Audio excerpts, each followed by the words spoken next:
What is going on, Movie Meals? Movie Meals. Thank you to Movie Meal patrons. Go get some merch. All linked down in the description. Blah, blah, blah, blah, blah. We don't care.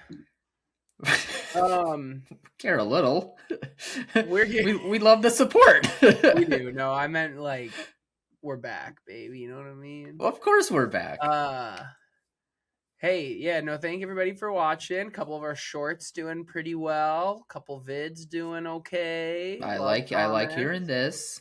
We're back. Christmas next week. Yeah,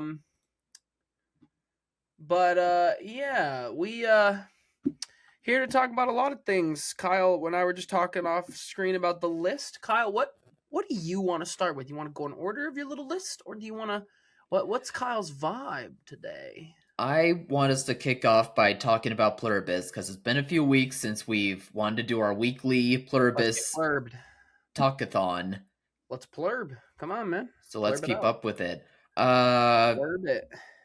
This show keeps on continuing to be amazing. Make me appreciate it every episode. I've been enjoying it. I'm always hooked in. I'm not bored. The pacing of it is great.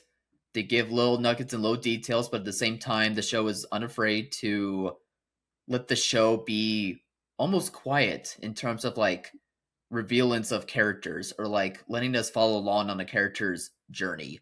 And I really appreciate that, because it could be very easy to like get scared in a show on like this format to not always have something going on, like something action wise going on, or something that feels like a bit more exciting.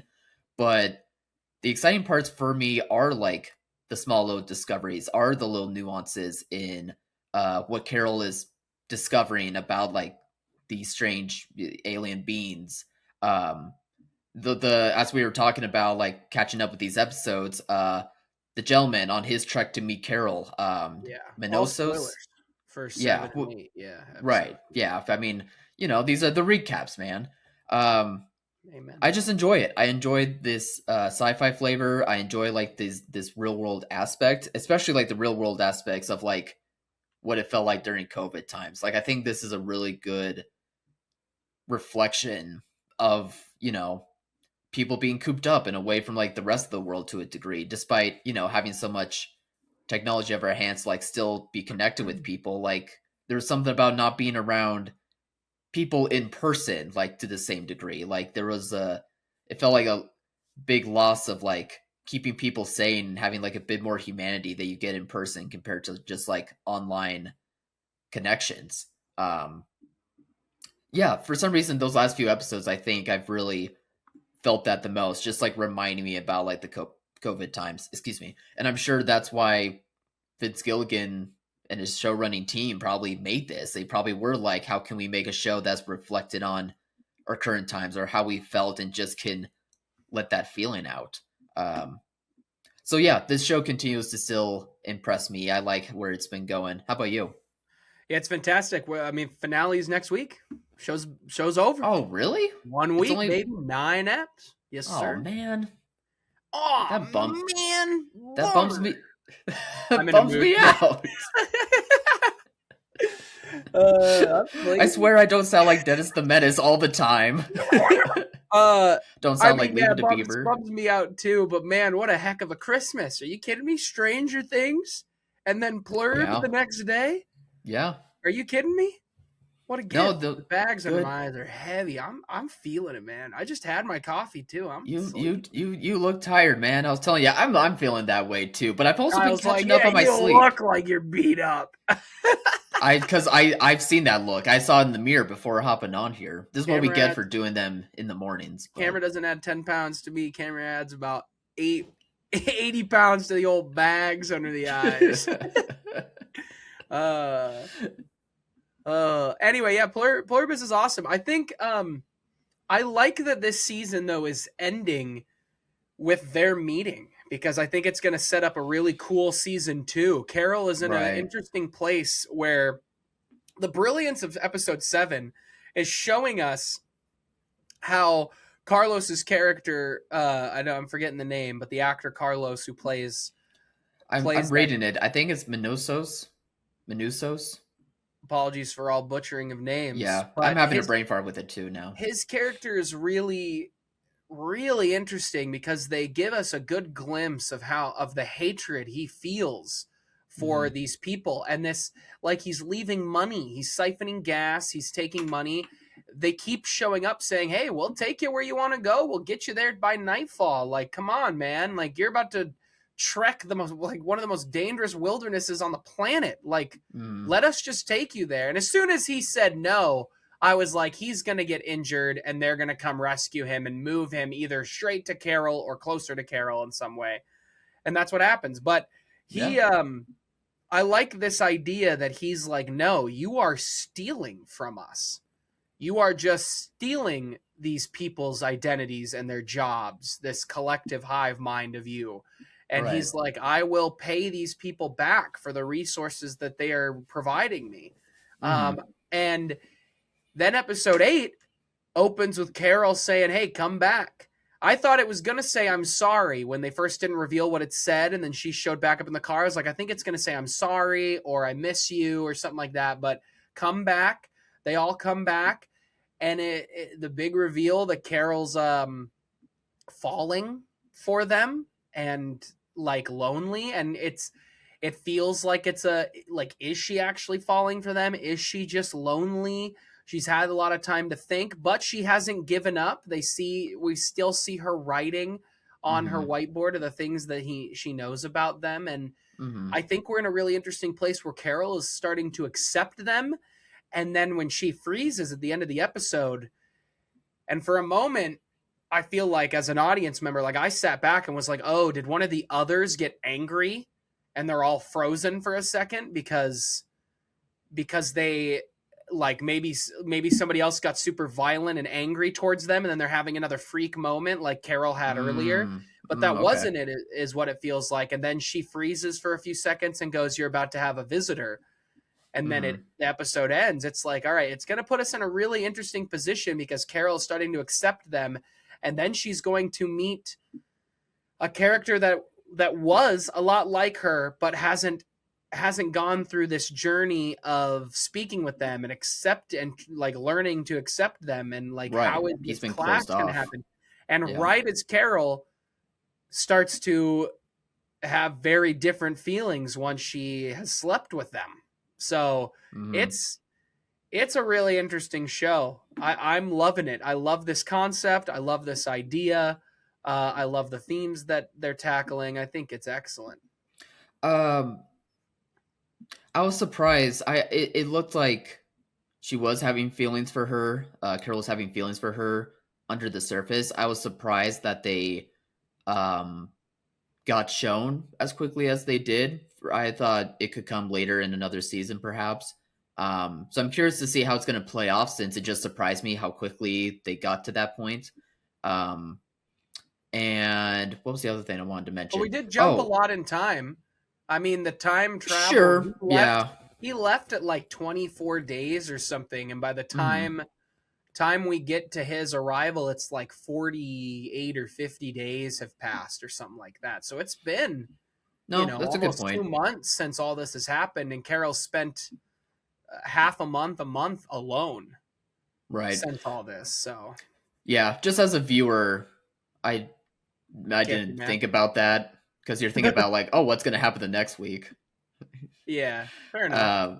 Yeah, but no, that's a very good point about, like, because they make a point in this show, like, time is passing like a lot quicker than you would think. It's not just like a week has gone by. So that's a good point.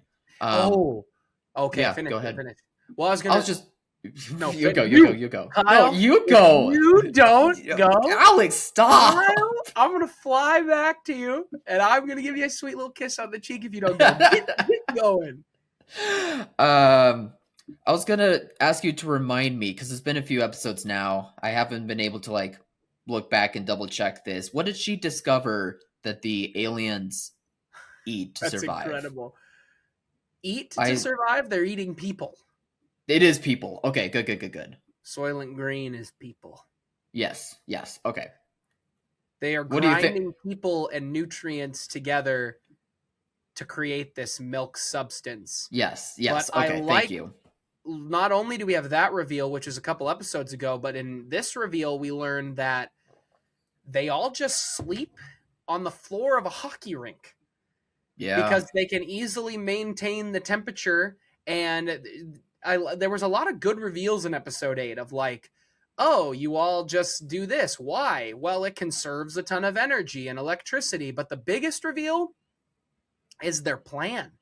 Their next plan, after they have figured out how to bring everyone into the hive mind, but the reveal, this was like 2 episodes ago, but she finds out that they can't do it without their express permission. That was the Vegas episode. Which is so interesting because it was the kiss that didn't work. So whatever they have figured out, because that's how they moved everybody. They kept kissing everybody and then they made it airborne, but they're immune airborne. So they must have to perform like a surgery or something that they can't do. But then they are looking at the planet area that that the signal came from, and then there's the reveal that we need to continue to share this gift. So they are getting ready they're putting a bunch of resources together to beam the same recipe to another planet, which I think is really interesting. Yeah. No, I'm glad you remember those nuggets of details for me. Like, for some reason, like when it comes to like the sci-fi stuff, they're not saying anything that's complicated, but it just always winds up going over my head. I think because I'm just curious by like the human aspects of it a lot that this show is doing compared to like the sci-fi plot aspect of it, if that makes sense. So I'm glad that you at least remember that way better than I do. Hey, I never thought about it being a reflection of COVID. So you're always thinking, Bucko. We're a good team, man. This is why we're doing what we do. Subscribe. Yeah, I think that Vegas episode was also very good. It was, yeah. Because I think it does help Carol, in a way, ask her to return, to come back. Because if this guy, I don't know, I'm trying to figure out how best to explain why I feel that way. I think that episode kind of showed her that, like, it may be okay to open up a little. Not that this guy's like doing it very well. He still is like clearly a monster and like a bad person. But the fact that he is like, yeah, I just asked them questions and they just give me the answers and everything's been fine and they're honest. And she's like, well, maybe I can be a little vulnerable. Granted, maybe it's for her own needs to like figure out the truth as well. But yeah, but also just for her own sanity, probably. I would argue that now she's very vulnerable to them. She has formed a connection with them that now she probably doesn't want to lose, because now it's all, she knows that if she loses them, she's probably lost everybody. And you know that the other human survivors, they're going to find out and they're going to be like, you were freaking out at us for like how we're handling this situation. You had sex with them? Are you insane? I wouldn't be shocked if most of the other survivors have integrated, because they all said they wanted to. Oh, like they've said yes? Yeah, well, remember early in the show, they were all like, we asked them what it was like. We want to be a part of it. It sounds incredible. We want to be a part of that. So I wouldn't be shocked if maybe there's only Vegas Boy and these two left. Like, I wouldn't be shocked if that's a reveal. Be a good reveal. Yeah, it would make sense. The description for the finale, this is all it says. Season finale, Minusus arrives in Albuquerque and complications ensue. Carol visits the last best place on Earth. That's it. That's all it says. Where is the last best place on Earth?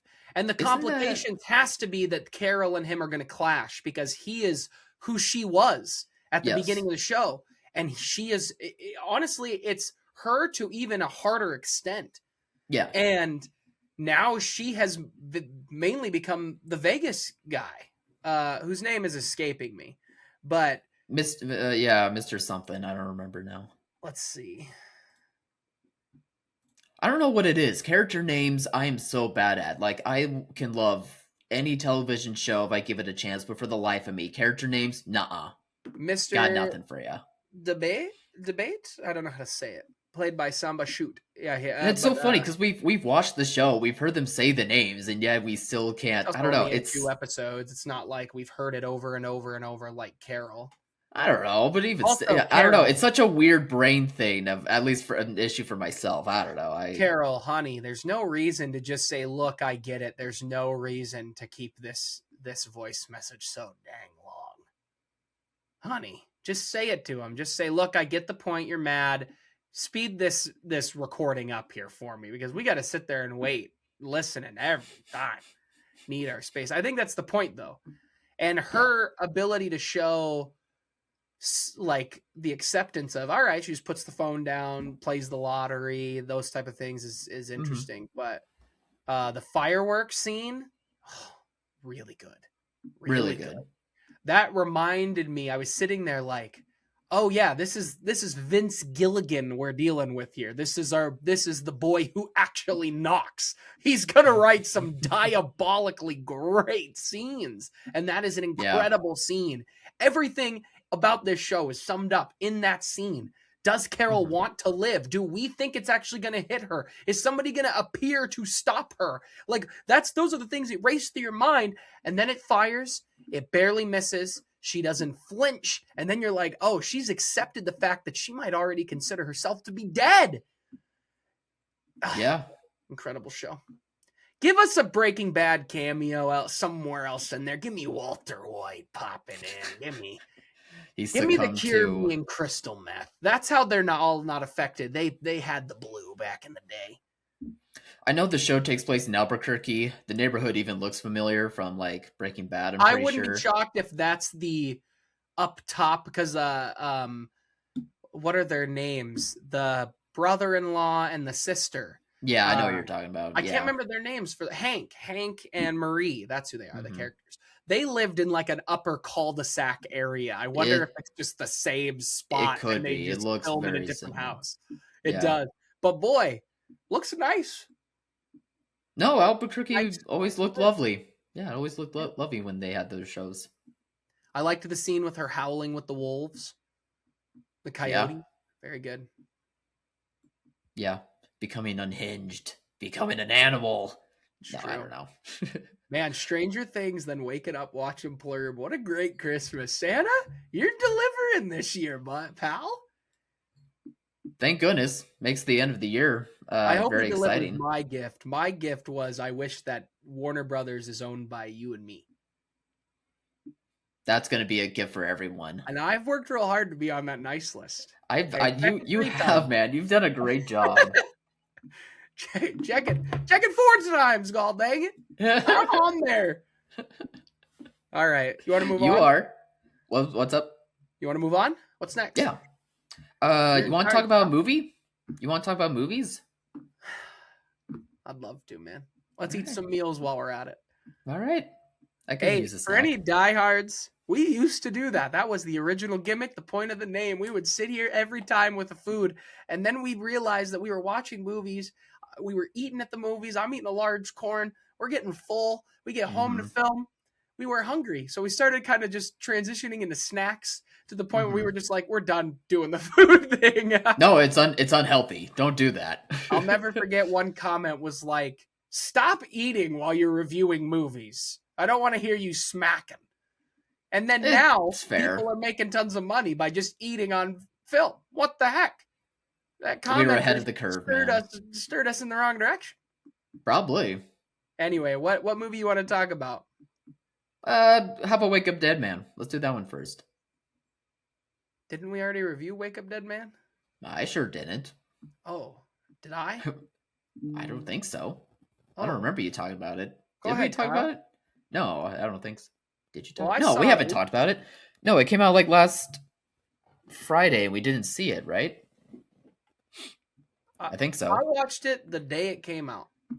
The day it came out? Hold on, let me check my Letterbox. When did I watch this?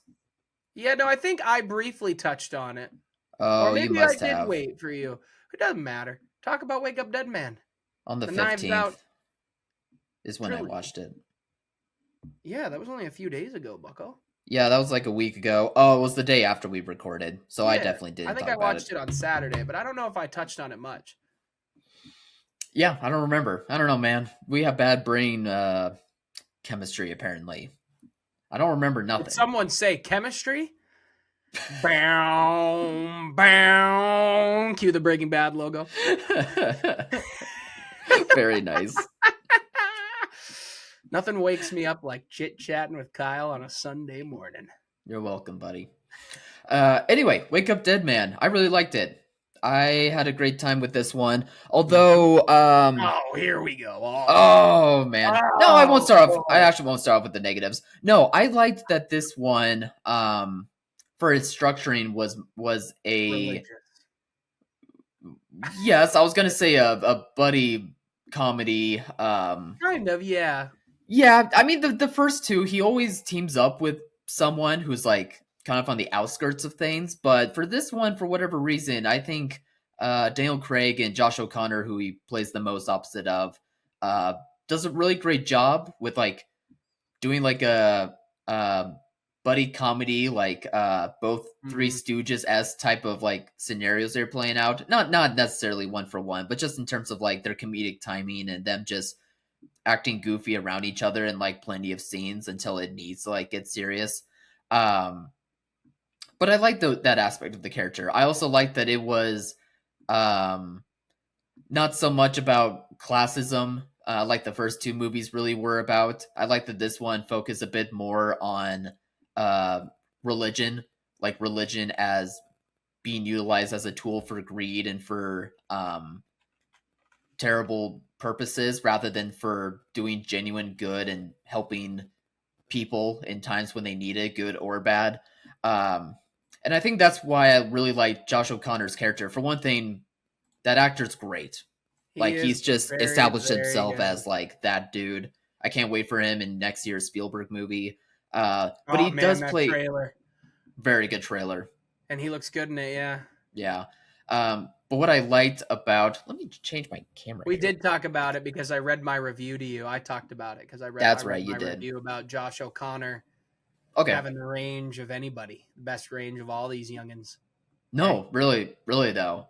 Um, but I like the journey that he was going on, and especially like uh the focus on this movie is like that character, just in terms of him like being a part of the church, being a part of faith, and having his reasons for doing so, and yet even he feels conflicted with it at times. But I love the little moments that he does have where he's reminded of like his calling and that this is truly his purpose, and that he had to like focus inward on like his path rather than listening to outside voices like Josh Brolin's evil reverend character, like clouding his hindsight as to like what all of this is for, like what his path and his job is for. And I like the back and forth of um, Daniel Craig's Benoit Blanc character not being religious, but yet just the back and forth they were having in terms of like not only solving the murder, making that entertaining, but just on the aspects of religion too. I think for me, my biggest criticism probably would come down to the utilization of the supporting cast. It is a good cast, but I just felt like there was a lot of castings that were misplaced or that just weren't very utilized for the story to where I was engaging with them as much. I think the first two movies like really do a better job on all those fronts, and this one was just kind of the weakest. But I can't deny that Ryan Johnson's writing is still always very good and making me think on my toes as to like how the story's going to go and how things play out, along with making like the mysteries pretty interesting in my opinion, and the subject matter of how he takes things always gets my brain running. So yeah, I just continue to like these movies. It's very entertaining for me, and I appreciate moving away in terms of subject matter to focus on something like religion. So yeah, I found it to be very good. Yeah, I will add this. It's crazy because the second one is I like, but is my least favorite of the three. But it's also the closest to like what the original like Clue movie is, where everything is taking place in the same spot. And Mm, what's funny is that if he does a fourth, because he's talked about maybe doing a fourth, that he's taking a break from Knives Out. He's going to make a movie that he's been working on for a while. There's no mm, idea what it is, an original movie by him. mm. And then he said he's talked to um, Daniel Craig about doing a fourth and some ideas. I would love if it was actually closer to like a Clue remake in a way than anything else, and put a bunch of people in just a castle this time. And I don't know, maybe because he kind of already did that with the second, but I don't know. I kind of just want him to make Clue. I love the Well, like a Benoit period Blanc. piece Yeah, kind of. castle. Yeah, not like a modern Yeah. mansion that looks like a castle. No, I get what you're saying. Like Yeah. But I old school vibe. think Yeah. I just want to watch Clue, to be honest. That movie's hysterical, man. Oh, terrific. Yeah, it's hilarious. Yeah. What's that line in the original Clue that killed us? It was like, I like my tissues like I like my men. Flimsy, something, and disposable. I can't remember what the second one is, but the last one was disposable. And Right. oh man, it's killer. It's a good line. But yeah, Ryan Johnson's the man, dude.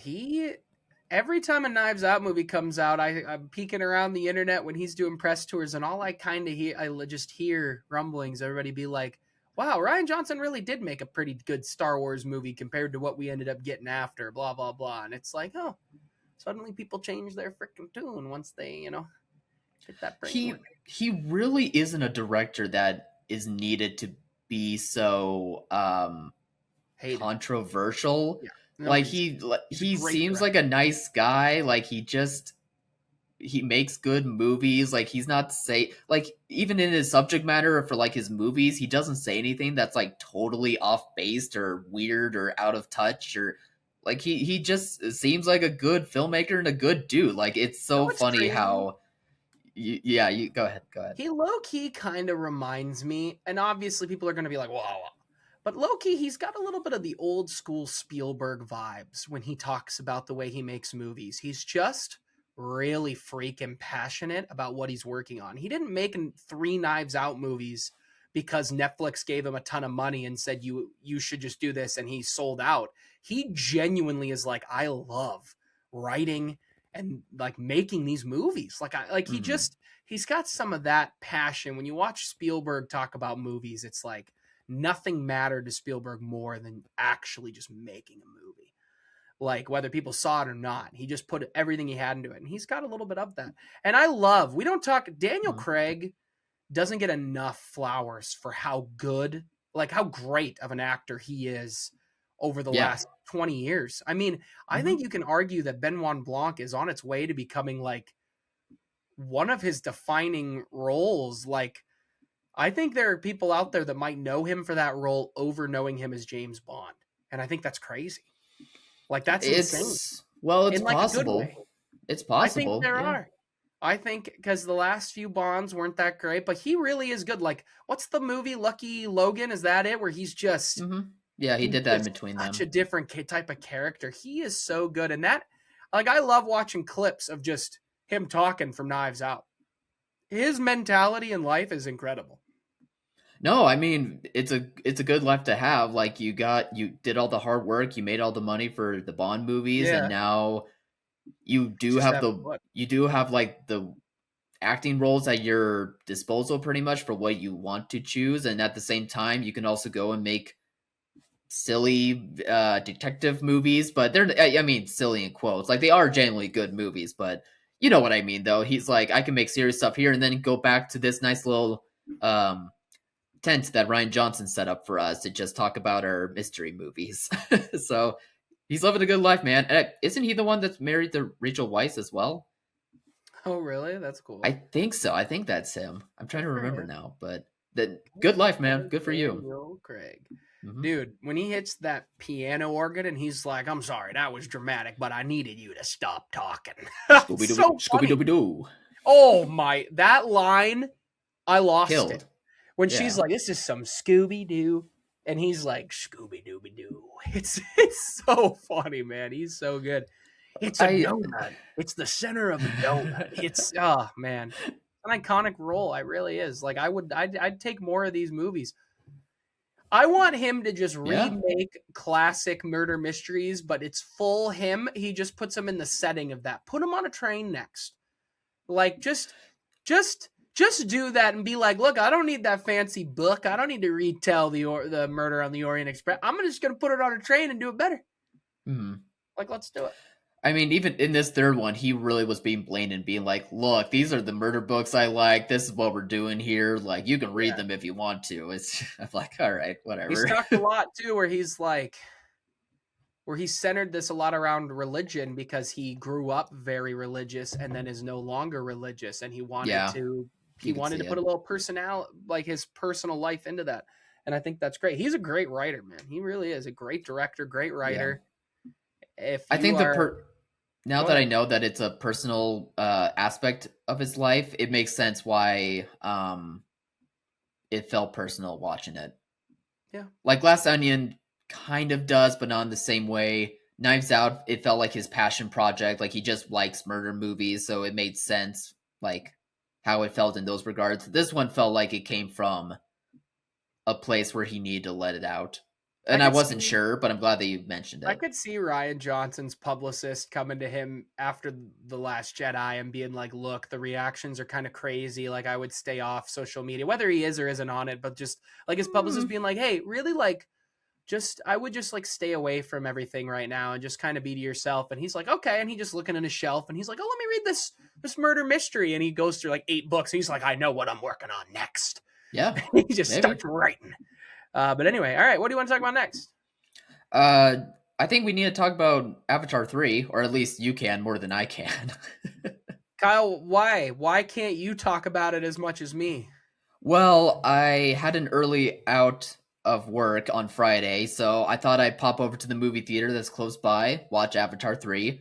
Was having a nice time so far, but at that time we were having like major windstorms, like 70-mile-an-hour Massive. winds, and then Mm-hmm. had a snowfall happen immediately after that. So it was crazy outside as I was heading into the theater. But, I got all the snacks I needed. I got my drink, got to sit down at the most uncomfortable god awful chair you could ever imagine. But hey, Regal is just great that way. Um, so I was watching it, like having a great time, and then literally a half an hour into the movie, when it's a 3 hour movie, like right in the middle, is when all of the power shuts off in the theater and the floodlights come back on.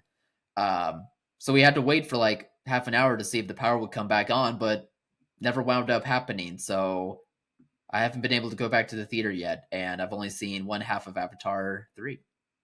Well, if you watch the second half of Avatar 2, it's pretty much the same movie. Yeah, I mean, I was hearing a lot about that criticism before going into it. I think in the first half of the movie, there is a bit of that happening as well. Not that there wasn't like certain things No, about the characters that I wasn't enjoying, but whole movie. whole movie. Whole movie. Whole movie. Yeah, we were all kind of afraid of that, weren't we? Here's my take, okay? Because I watched the whole thing at 10 a.m. People gave it a round of applause at the end in our theater, pretty packed, and Wow. Okay. that's a bit Crazy. ridiculous. Here's where I'm at. I liked it. Fire Mommy can get it. She was phenomenal. Uh, Yeah, big fan like of those Fire parts too. Mommy. I would. Hmm. Yep. No Gladly. notes. You know. Great work. Yeah. No. She was great. All the performances are always great, but there's I'm gonna, I guess, small spoilers for one line. There's a line in the movie where the guy who's been in the other movies, who's like the company guy, who's like the reason they're on Pandora, Oh, the and like general, the Stephen Lang's mining. character. Yeah, they're mining all that stuff from the whale things to make Oh, all this money and stuff. Like he's the okay. big guy. Oh, not that guy then. Never mind. The general's like, "Oh, what are you gonna do? Call daddy?" And then I was starting to think about that line in the movie, and on my way home, and I was like, let's really think about this. That line indicates that dad, the guy who's really owning the company that is doing this expedition, is still on Earth, right? Yeah. That guy's still on Earth, which Hmm. means he's getting brief updates on what's happening on Pandora, probably. Yeah. And if everybody's like, well, it's space, it would take too long, he's probably dead by the time he receives that message. It's sci-fi. So in my No. sci-fi hypothetical, I get to do what I want. But I just think of the brief and it's like, wait a minute, what happened this time? And it's like, well, another tribe showed up, okay? They're the fire tribe, Oh, right? They live like in a the second movie. volcano. Yeah. Wait, didn't this just happen? Yeah, no. Those were water people. It's But different. It's they're different here this this time. time, but they stopped us from killing these whales again. Hmm. And our cloned general, your boy from back in the day you sent up there, or the clone general, we turned him into an avatar permanently, right? We thought he'd die, he don't. Shows up, guess what? He has the same fight, same type of thing. And do you think at some point the dad back on Earth's like, let's pull the plug on Pandora here? No. God, no. It That's not how they Here's my work. other big criticism, and I will argue heavily with anybody who disagrees with this point. Okay. Movie one was at the time the most technologically advanced movie ever made. It was Hmm. something to behold. It was insane how that looked. It's one of I a kind. remember sitting in Yeah. the second movie thinking in my head, oh, yeah, that's right. This is why. Like, James Yeah. Cameron did it again. It is breathtakingly beautiful. The third one goes back and forth.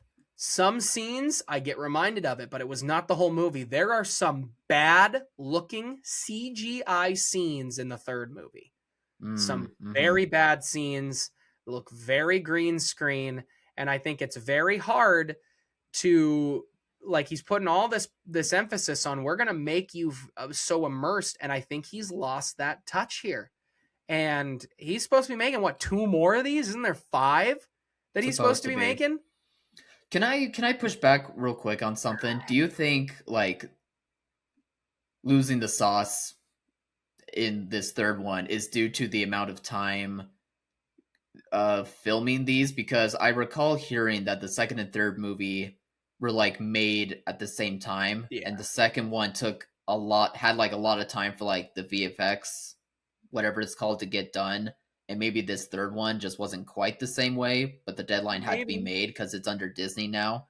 Like, I don't think you're wrong. Like, I noticed some parts of it too, even the first half that I saw, feeling that same way. But I'm just curious as just like a, I mean, um, maybe, but like, I don't know. it's That's still the a whole bummer. point. But that's the Yeah. point. James is giving us the same base story. Every time the same beats happen in these movies. There's no real change. All the characters are doing the same stuff. My It could dog is hurt making him. so many noises for me to slightly open the door more so she can go back upstairs. It could hurt him too, because I'm sure the fourth movie, I would think he's gonna switch it up somehow, like make the story a little different. But Here's what he if needs people to feel, if honestly do, people, yeah. right? Here's what he honestly needs to do. All these tribes are what I would imagine are on a continent, like Mm-hmm. a continent. Like, it's like I compare it to like a U.S. citizen like would be meeting like a Canadian. Like, that's how close they are.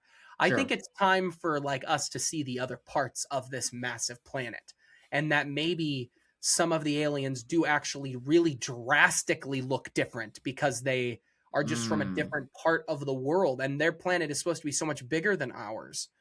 They do try to advance the plot in a couple different ways for a couple of the characters with like Spider, but it just doesn't work, man.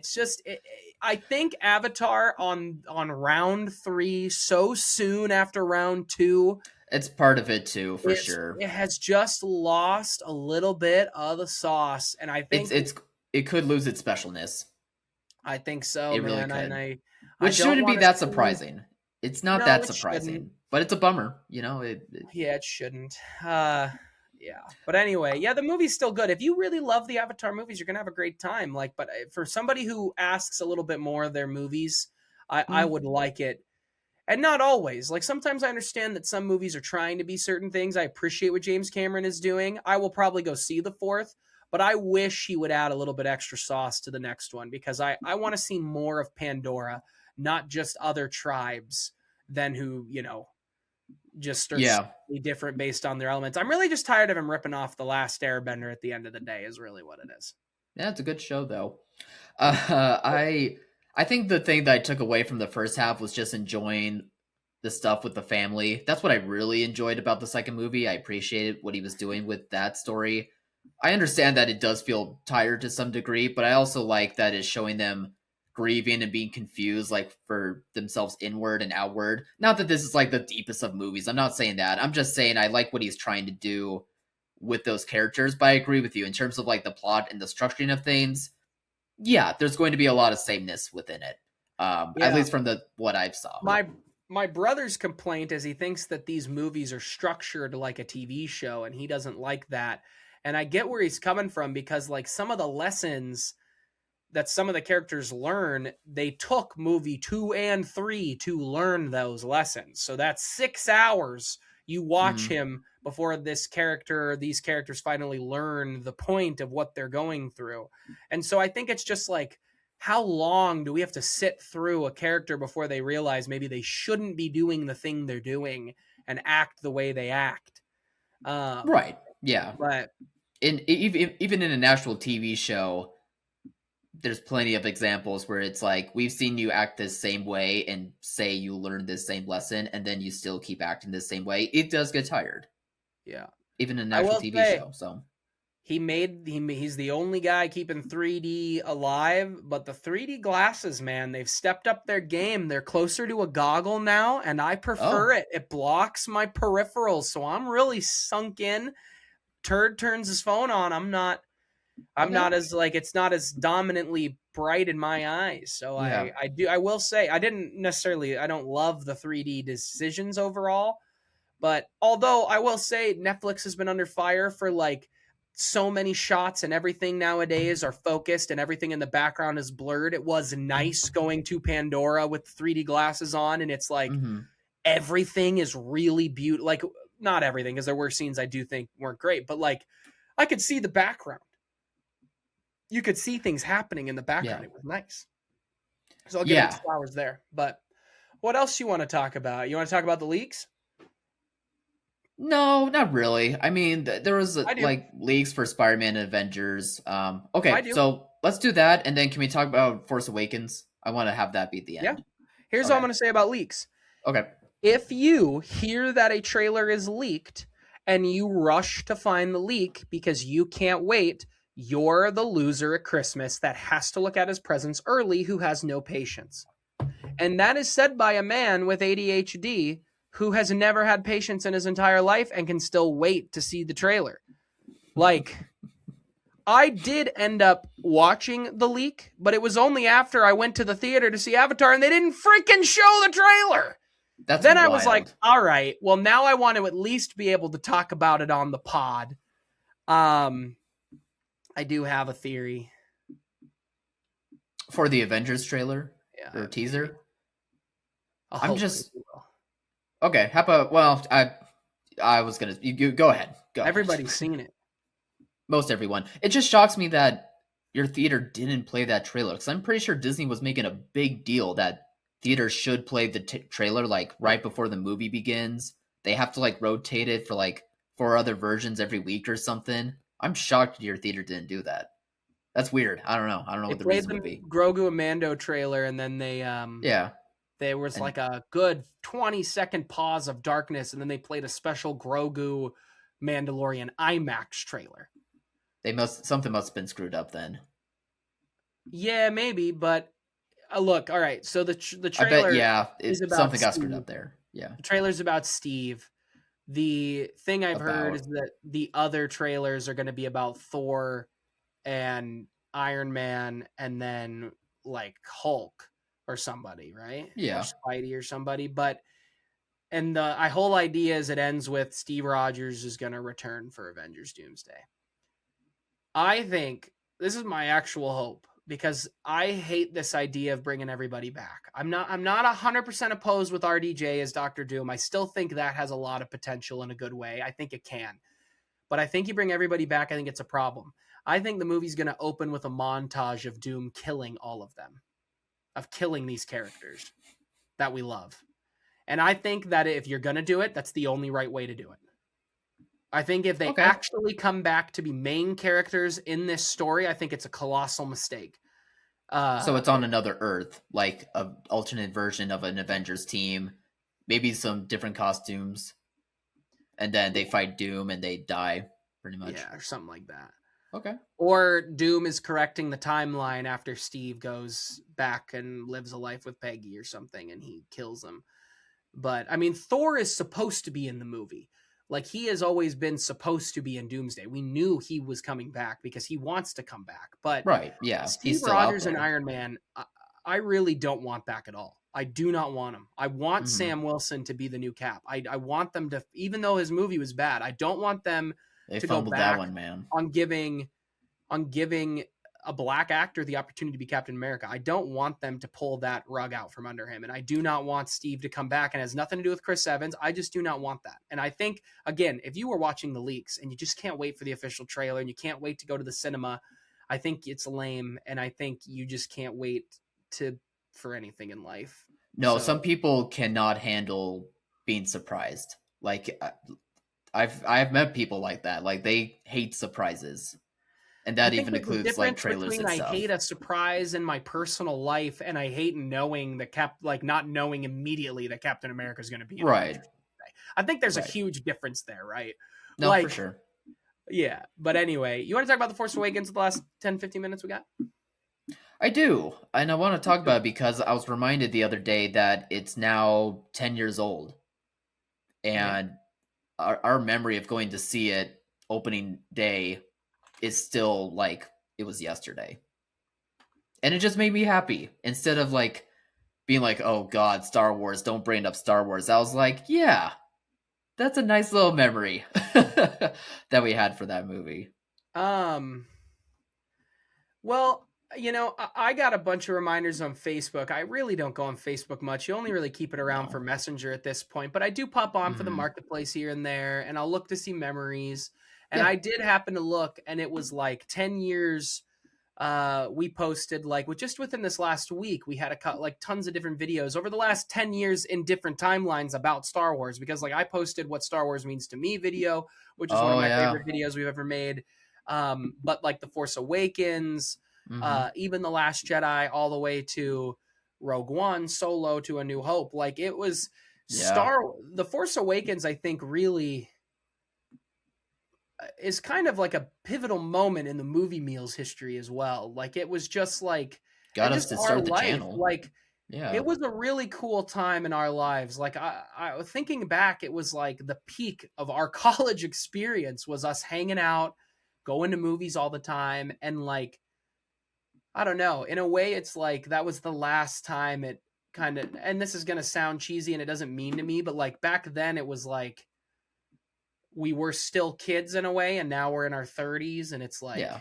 you can still be goofy at any age, but like Hmm. you know what I mean? Like there is a difference in like the stages you're in, and we were in a very different stage, and it's nice to reminisce. And I think people truly do forget how great, like how huge The Force Awakens was, man.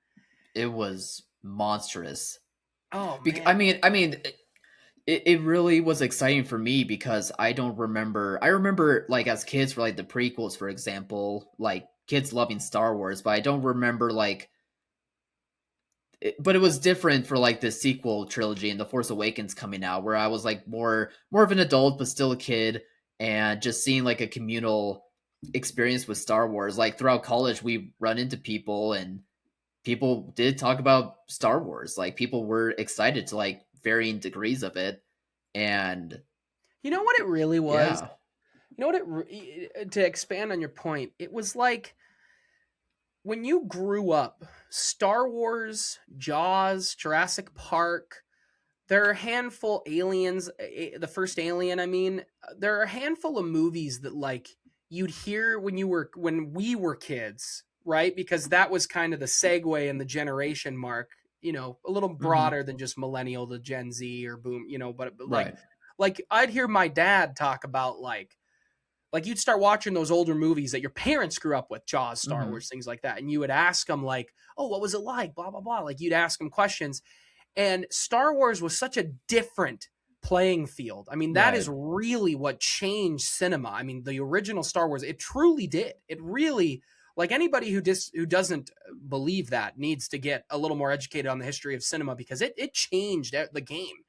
Um, but I think what The Force Awakens did is it was 10 something years somewhere around there, right? When the first one come out? 2000. Force Awakens was what, 20?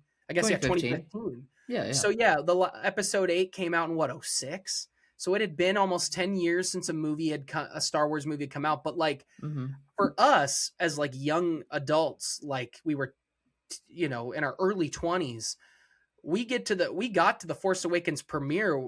Like I remember we like scheduled our week around it, and it was like around Mm-hmm. finals week in college. It was like, okay, we figured out when we had time off and like all this and reworked Yeah. things. And Kyle, you and I got there early, like 2 hours. 8 a.m. No, Yeah. wasn't it? I think for the Force Awakens it was 10 a.m. and we Oh, it weren't wasn't as early. first. Okay. And Yeah. so we made it 8 a.m. I made it. I think I went with Carson for The Last Jedi at 8 a.m. to be Right. first. Yeah, Because yeah. they hadn't introduced buying tickets. Most theaters in the nation hadn't done that yet, where you could buy tickets in advance online. You had to go in there still. And so it was like, They it also was didn't have the reserved last. seating. That was a big That's deal what as I well. That's mean. why Yeah. there were lines. Yeah. Because especially in the theater Kyle's still in that has not upgraded since then. Like, you wanted They at the least did solid that. spots. Yeah. So we would get in line, and it was like the last time that kind of thing existed. And we got to stand in line, and the first maybe 15 to 20 people was all older people, parents who were with their kids for the most part, who were like, oh, my kids are coming after school. I'm holding this spot because I saw the original Star Wars, or I went and saw this at this age. And like, I remember us just chatting with those guys for a movie at 7 p.m. the whole day. I mean, some people were going into the Barnes and Noble next door. They bought a Star Wars trivia game for the Force Awakens. They were inviting everybody to play. People were all just chit-chatting. And I remember you'd go like an hour talking to these people next to you. You'd go to an hour talking to just your people. Then you'd expand again. It was just like one of the coolest experiences ever going to a movie. It was what the movies were, and why people who tell younger kids now that they need to keep going to the movies and they need to get back to what the movies were, because that was cool. It was so cool to just sit there and have a communal experience. And then as soon as y'all get into the theater, everybody was so excited to see It was Falcon buzzing, and man. R2-D2. And it was like, yeah, a lot of people don't like it when you scream and yell, but it was like, everybody was respectful. It was like, there's the Falcon, exceptions. yeah! And then everyone was quiet because they realized they missed a line. And they knew they needed to get back into it. And then it would happen again. And then you got back into it. And then it's like, all right, we'll just go again. It was really cool, man. an interesting experience for me being in that line too, because I'm not anywhere close to being a deep lover of Star Wars. But for me, yeah, exactly. Like, this was like Christmas and your birthday combined practically. And for me, I just loved being a part of it. And it did not disappoint. Like, the fans were cool, like being in line, getting excited for a movie.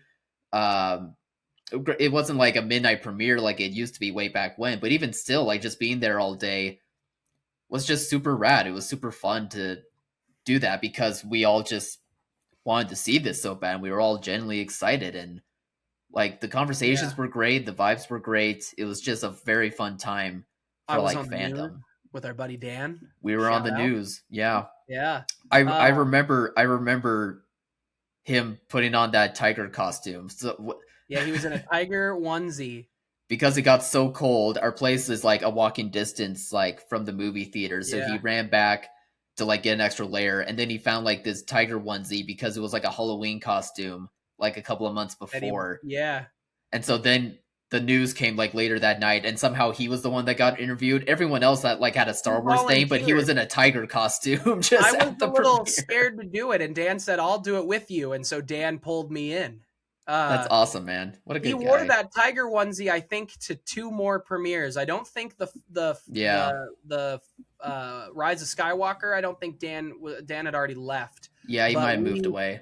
But I think it was Rogue One. He wore it to, and then he wore it to Last Jedi, probably. Last Jedi, yeah. Yeah. But I remember like the stereotype, right?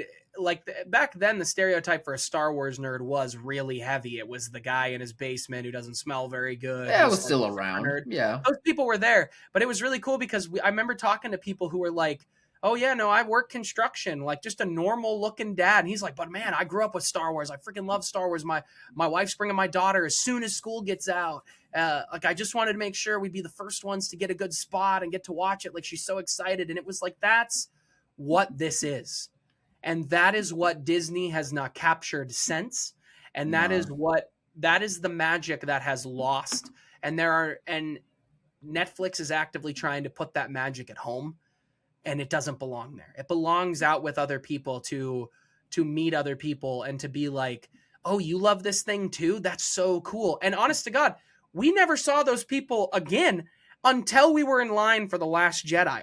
We never ran into those people. And then I remember Yeah, very that might have been the vividly last time. on The Yeah. Last Jedi, though, a lot of those first like 20 groups of people were all like, I remember you from The Force Awakens. It was Mm. just all the same diehard nerds.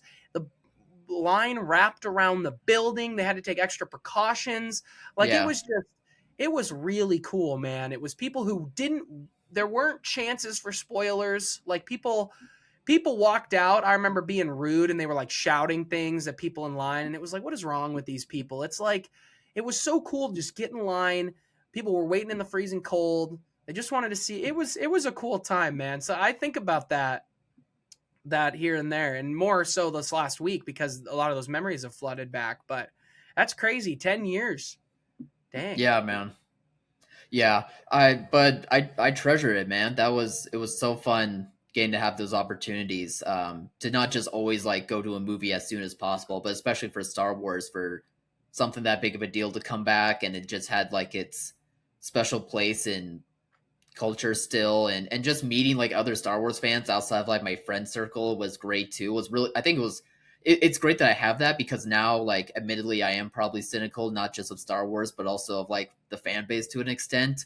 And I just get to think about on that memory and be like, no, like, there's great fandom out there. Like, there's great Yeah. people out there that love this stuff still, and will they were critical still. Like, they had their own like theories or their own reasons for like not liking certain things in Star Wars, but it was never of hatred. It was never of like this resentment of like liking this thing. You know what I mean? So I every time like I feel a little bit cynical, like it's a memory that I can pull back from and just appreciate on like that's still out there. Like I genuinely believe that type of feeling is still out Is there. today the 20th or it's the 21st? 21st. We posted, I'm looking it up. We posted our 20 minutes, and I just put it as I don't know why we would have done. We put the line just Star Wars spoiler review. We posted that on December 19th, 2015. Happy 10 years, man. Yeah, a little over 10 years. That's Yeah. crazy. That's crazy. And we don't make another Star Wars video until Rogue One trailer reaction Yeah. in April of 2016. And then The Last Jedi, man, hey, some of those views, we miss those view numbers. No, there was some good pops. There was some good pops Yeah. for sure. Yeah. I don't think I can watch that Force Awakens trailer though, or that Force Awakens review though. Like that was my first video. I was so nervous. I screwed up a lot of stuff. I was so clumsy, even That was clumsier our than now I first am video now. ever together. I'm pretty sure, unless it. Well, wait, didn't we do one the year before where we did our top 10 movies? See if I can zip through the videos. Force Awakens was like one of the first. It's going to take me a minute to zip through all of these. It's going to take me Well, too long, to be honest. well, I wouldn't be shocked if it's like at least one of the first It's gotta be, because yeah. Force Awakens was such a big deal, especially for you, and you were begging us to like do this channel I way tried to get you before. to start one for a year with me to just talk about movies. I tried to do it by myself. I made like 2 little reviews. I think you can still find on the channel in our dorm room. I remember Lego Movie and Yeah, it was. Prisoners was another one. I think that was the only 2. Yeah, Yeah, yeah, yeah. and then took a break, and then yeah, and now we're still. Hey, it's always been about the same thing. It's 2 buddies who have known each other since they were 4 or 5 years old, who just like who found out, who like kind of really. It's not that we found out. We kind of like we're just kind of into it, and we kind of just went into it fully together. Is really Yeah, what it was I like, like to think so. and it yeah, it was just yeah, it's been a nice little ride, pal. No, it's been special, man. Shame it's coming to an end. And this is the announcement. Hey, I'm gonna keep going as long as Kyle wants to keep yapping with me. Right back at you, buddy. Always. My guy, my king, my absolute king. Is this a heart shape? Probably What not a very better good one. be? How do people do heart shapes now? I don't know. Oh, it's not There's for a me. new way of doing it, but I don't know There how. is. I'm not good at it. It's fine. I'm old anyway. They can have it. All right, guys. Yeah, go check out those old Star Wars videos. They're fun. I Yeah, you saw can there's make a fun of me. vlog. I vlogged when we were sitting in line for the Last Jedi. I might pull that up after this and Blogs were a big give deal it a, back then, so that checks give it out. a Yeah. rewatch. Yeah, there was like Yeah. a week stretch where I was like, should we start vlogging? And then it And was I like, went, hell no. Hell no. I think vlogging an event like that was fun though. No, I A get it. bunch of clips and videos, stitching them together of that day. Yeah, yeah. I'm watching that after this. Enjoy, But man. all right, guys, what'd you think? Comment below. Let us know. Remember to like, subscribe, and share. And as always, thanks for watching, Mom. See you guys.